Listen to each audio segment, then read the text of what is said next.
ओम श्री गणेशाय नमः। नमस्कार बंधुगण, आपण मानंकु समस्तंकु आपणक निजस्व चैनल ज्योतिष दर्पण को मु हार्दिक स्वागत करुछि। आसंतु जानिबा कोन कहूछि आज आपणक राशि आपणक दिन। तेबे चालंतु वीडियोटी आरंभ करिबा आजिर सुविचार सहित। बंधुगण, लक्ष्य जेते भी कष्टकर हेइ थाउ ना काहेकि कठिन परिश्रम रु केबे भी दूरेई जानतु नाही। केवल निज उपरे विश्वास रखंतु, कारण एही विश्वास ही आपणंकु दिने आपणंकर गंतव्य स्थल रे पहुंचाई देबो। मने रखंतु, आज जेउ माने आपणंकर प्रयास को हसुचंती से माने ही काली आपणंकर सफलतार उदाहरण देबे। होई पारे कि आपणंकर पराजय रे कही आपणंकु समर्थन करिवे नाही, किंतु आपणंकर विजय रे समग्र विश्व आपणंक सहित थिया है। एबे आसंतु जानिबा आजिर पंचांग। आज हेउची 13 अगस्त 2025 बुधवार, भाद्रव मास कृष्ण पक्षर चतुर्थी तिथि सकाळ 6:36 पर्यंत रहिबो। तापरे पंचमी तिथि आरंभ हेबो। उत्तर भाद्र नक्षत्र सकाळ 10:32 पर्यंत रहिबो। तापरे रेवती नक्षत्र आरंभ होई जिवो। आजिर राहु काल हेउची मध्याह्न 12:31 रु अपराह्न 2:08 पर्यंत, जहाको बहुत अशुभ समय बोली मध्य विवेचना करा जाई थाए। आज अमृत समय नाही। चंद्र मीन राशि रे एवं सूर्य कर्कट राशि रे आज रहिबे। यह सहित आज पवित्र रक्षा पंचमी पर्व। तेणु आपण समस्तंको एही पर्वर अनेक अनेक शुभकामना। चलंतु एबे कुंभ राशि रो आज दैनिक राशि फल विषय रे आलोचना करिबा। आज दिनटी आपणंकु बहुत किछि शिक्षा देबा को जाउछि। आपणंक चिंताधारा और कार्य रे एकाग्रता एवं शांति रहिबो, जहा आपणंकु संतुलित दृष्टिकोण सहित परिस्थिति को बुझिबारे सक्षम करिबो। कर्मक्षेत्र रे एपरि कोनोसी परिस्थिति आज सृष्टि होई पारे जे आपणंकु शांतिदूत परि भूमिका ग्रहण करिबाकु पड़िबो एवं विवादर समाधान मध्य करिबाकु पड़िबो। एहा सहित घरर उन्नति योजना करिबा, संपर्क उन्नत करिबा, पुराना मतभेद को दूर करिबा पई आज एक भल समय रहिबो। ता सहित नूतन एवं लाभदायक संपर्क स्थापन करिबा पई मध्य दिनटी एक आदर्श दिन हेबो। तथापि चोरी दुर्घटना किंबा कोनोसी अप्रीतिकर घटना प्रति आपण सतर्क रहंतु। ता सहित आर्थिक मामला रे मध्य आज किछि उत्तेजना देखा दे पारे। तेणु संयमता सहित दिनटी को बिताइबा को चेष्टा करंतु। मने रखंतु, जेते बेले नम्रता एवं संयम आपणको आत्मविश्वास सहित मिसी जाए, सेते बेले केही आपणको आगको बढ़िबा को रोकी पारिबे नाही। तेणु आज नकारात्मक एवं मिछ कहउतबा लोकंक ठारू दूरता बजाय रखंतु। आपण निजर कथा एवं कठिन परिश्रम उपरे विशेष ध्यान दियंतु।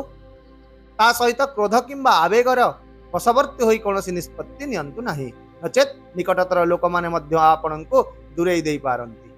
एहा व्यतीत आज आपण अतीत रे करिथिबा कर्मर फल पाई पारंती। तेणु एपरि समय रे भाव प्रवणता अपेक्षा युक्ति एवं तथ्य उपरे आधारित निष्पत्ति आपणक हित रे रहिबो। आउ मध्य विरोधी एवं शत्रु मानक प्रति आज विशेष सतर्क रहंतु। किंतु जदि आपण वैषयिक कार्य रे जड़ित अछंती, तेबे आपणको निश्चित भाव रे लाभ मिलिबो। सामाजिक क्षेत्र रे मध्य सम्मान पाइबार आज बहुत संभावना रहिछि।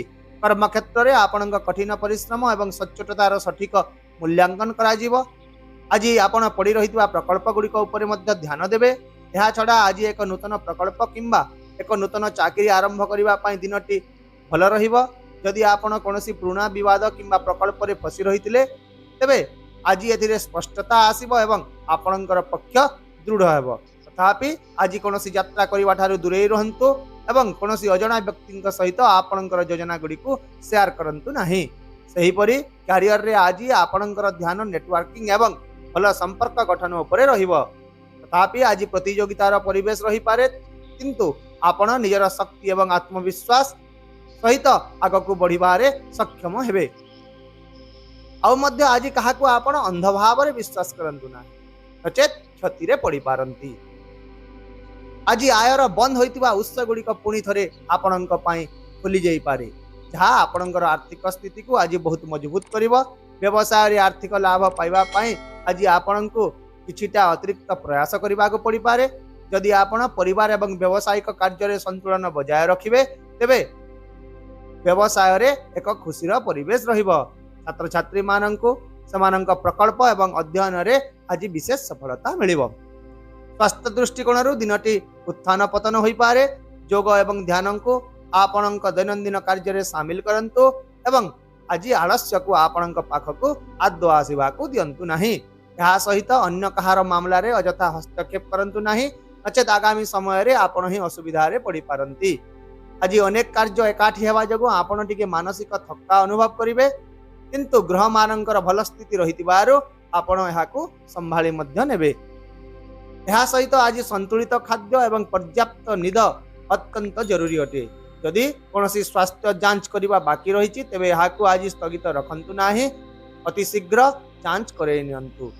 पारिवारिक दृष्टिकोण यदि देखिबा आज परिवार सहित समय बिताइबा द्वारा इमोशनल अटैचमेंट वृद्धि पाइब, तथापि आपण आज पुराना घरोई समस्या गुड़िक समाधान करबा पई संपर्कियंक सहाय्य नियंतु। प्रेम जीवन रे दिनटी बेस भल रहिब, आपणक प्रेम संपर्क रे घनिष्ठता वृद्धि पाइब, ता सहित संपर्क मध्य आहुरी गभीर हो जिवो। एहा व्यतीत आज आपणकर आकर्षण लोक माननकु आपणक आड़क आकर्षित करिवो, जहा द्वारा कोनोसी नूतन किंबा एक विशेष संपर्क गठन हेबार मध्य संभावना देखा जाउची। यदि आपण विवाहित अटंती तेबे आपण दुई स्वामी स्त्री मध्य रे प्रेम एवं मधुरता रहिबो। आपण निज साथी को खुशी करिवा पई आज किछि अलगा करिवा को चेष्टा करिवे, जेपरि कि सिनेमा देखिबा को जिबा, शॉपिंग करिबा किंबा कोनोसी एक सुंदर उपहार तांकु देबा। तेबे ही छोट छोट जिनिस गुड़िक आपणक संपर्क रे रंग लगाइबो एवं आपणक भितरे निबिड़ता वृद्धि पाइबो। आपणक पई आजिर विशेष प्रतिकार हेउची। आज गरीब लोक माननकु विशेष करी सबुज पनिपरिबा दान करंतु एवं पॉजिटिव चिंताधारा सहित निज कार्य रे विश्वास रखी आगक बढ़ंतु। दिनटी बहुत शुभ एवं मंगलमय हेबो। आशा करुची मो द्वारा देइतबा एही सूचना आपणक पई निहाती उपयोगी रहिबो। यदि आपणको आमर एही भिडियोटी पसंद आसिला तेबे दया करी भिडियोटी को गोटिए लाइक करंतु, शेयर करंतु, आपणकर मतामत कमेंट रे निश्चय जणांतु एवं चैनल को यदि नुआ देखुचंती सब्सक्राइब करबा को भूलंतु नाही, कारण प्रत्येक दिन आमे आपणक पई आनी थाउ सठिक सहज एवं निर्भर योग्य राशिफल। असंता काली पुणी देखा हेबा एक नूतन राशिफल वीडियो सहित। से पर्यंत विदाय दियंतु। नमस्कार, जय जगन्नाथ।